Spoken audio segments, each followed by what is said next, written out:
ultimately, I really believe that probably the most sacred thing in our lives that we can give another human being besides our love is our labor.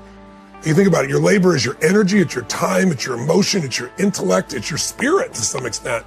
And if you can find a way where what you do for a living activates that sense of what you're made for, then work is not work, whether you be in Fiji or whether you be in an environment that might seem less exciting and promising in the moment. And trust me, I worked in plenty of those too, but with the same level of excitement and passion, because I found what turns me on, that makes me feel alive, makes me feel like I'm doing something that's worthwhile. And on Labor Day, I think a lot of people, it's just a holiday to get away and take time off of labor. And my hope is to trigger you to think about how could you turn your labor into your love?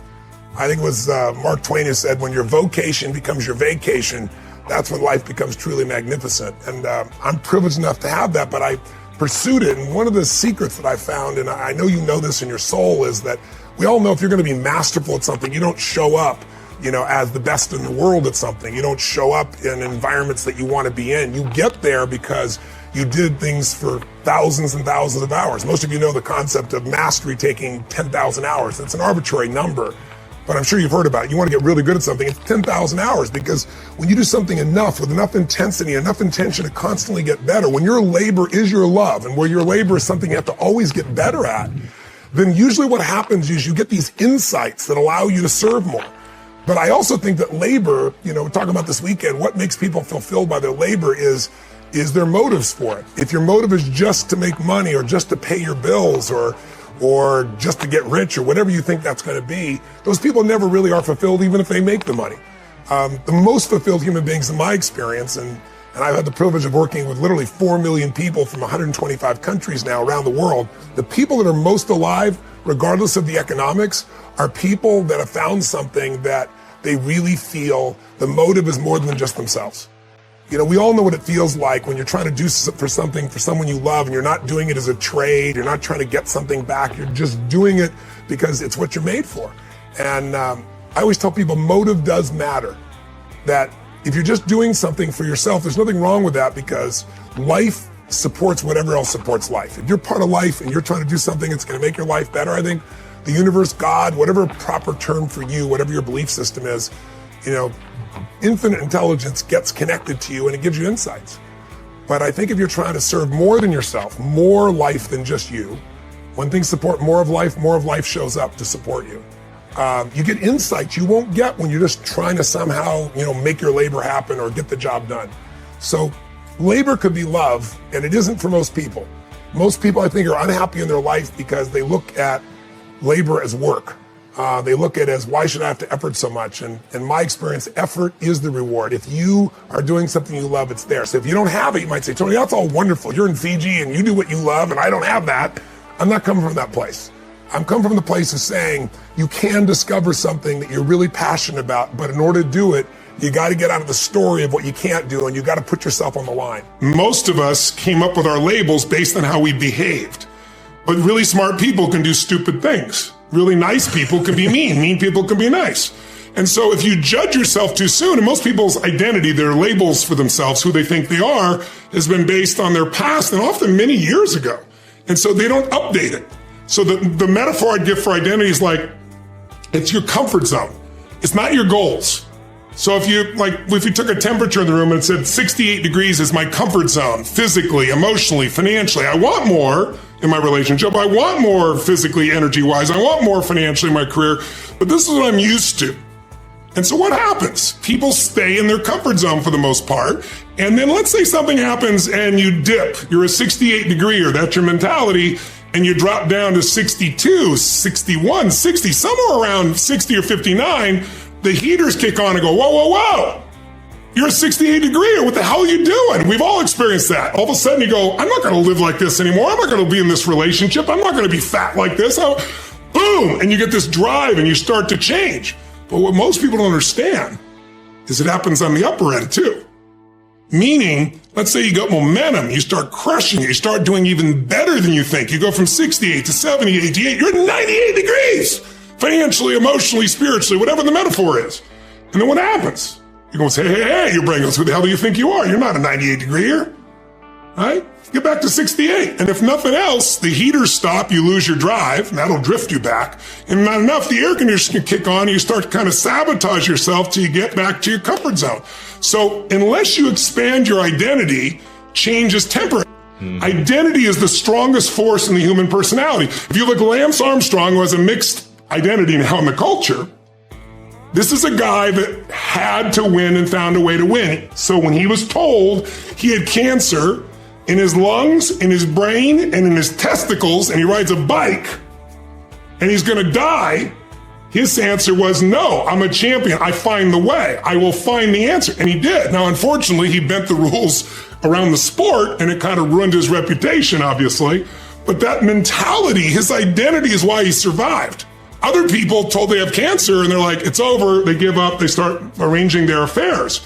And so that psychological difference is the number one thing I work with people on, because unless you expand your identity, you're going to basically keep where you are. You might improve a little or not. You might go up and down a bit, but you're going to stay within a realm. If you're going to have an explosive breakthrough to another level, physically, mentally, financially, spiritually, then we got to not only give you the tools, we got to shift that internal sense of who you really are and have you find that you are more than anything that's ever happened to you, that you can handle whatever shows up, even if it's incredibly scary or uncomfortable. Competition happens, technology happens. What you must do is have a second business with no moving parts, no people, no time. Maybe it takes you 3 days a year for 2 or 3 hours after you've read the book. You put it in place and you measure it 2 or 3 times a year. That's it. Go on with your life. Now, if there's a trouble in your business, you're financially set. In my life, have 31 companies now. We have, what do we have? 1,200 employees, 7 different industries. We do $5 billion in sales. I mean, that used to be, me and my seminar business. It's grown geometrically. But with all those moving parts, the only way I've been able to succeed is because I've taken every one of those businesses and I've diversified my assets so that when things were in trouble, I still had enough economics to take care of myself and keep the business going. So everybody needs to create a money machine that works while you sleep, that doesn't have moving parts, and that's what this is really something, don't you? Who has done something in your life that once seemed difficult or impossible, and now it's part of your life? Who's got something in your life in this area? Say I. How did you do it? You created it 3 ways. Number 1, you decided there's something you wanted so bad that you unleashed all your desire. You became obsessed with it. If it was a business or a car or a relationship or a transformation in your body, if there's something you once envisioned and now it's real, it's because you didn't just envision it, you brought so much emotion to it that now it's in your life. It was once a dream, it was once a goal, and now it's in your life. You may take it for granted now, hopefully not, but it was once just a vision. It may have seemed impossible at one time. So how did you do it? You started with a concrete vision of what you wanted, and you focused on it continuously, didn't you? Wherever focus goes, energy flows. You envisioned something, you got clear about it, and then you started thinking about all the reasons why you wanted it. You got excited about it. Said, this is what's next for me now. I want this. You may have dreamed about it, thought about it, talked about it. But when you focus on something continuously, something magical happens. You get insights, don't you? You overhear a conversation and you hear something you wouldn't have heard if you didn't have that outcome or goal that you wanted so badly. Most people have a belief about what their real potential is no matter what you tell them. And that affects how much action they take. And of course that affects the result. And then ironically, that result reinforces their belief. And then that belief affects it. So I'll give you an example. Let's say a person has unlimited potential, we all agree.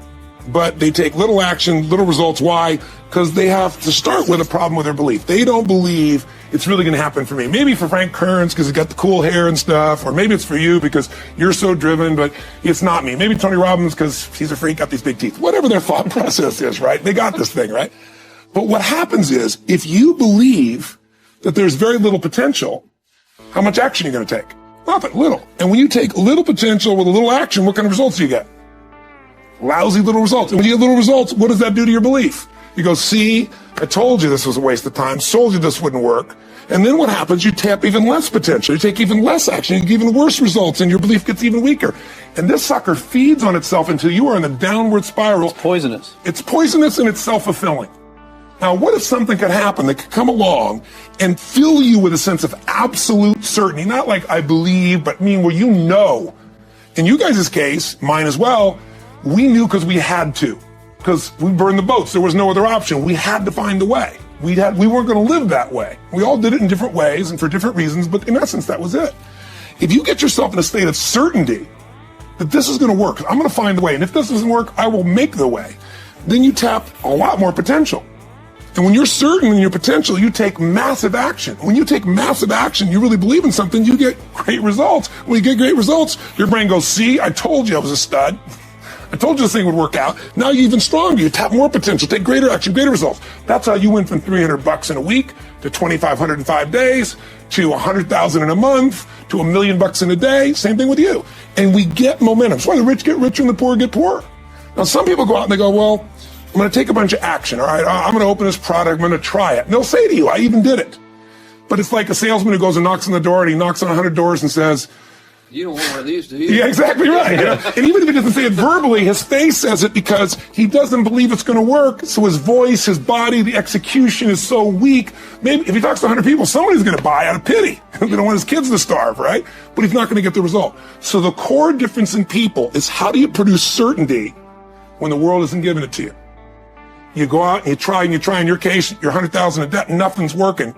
How do you keep yourself going? The way you did it, the way I did it, the way you're doing it, we may not have done it consciously, is we didn't change our potential. That was there.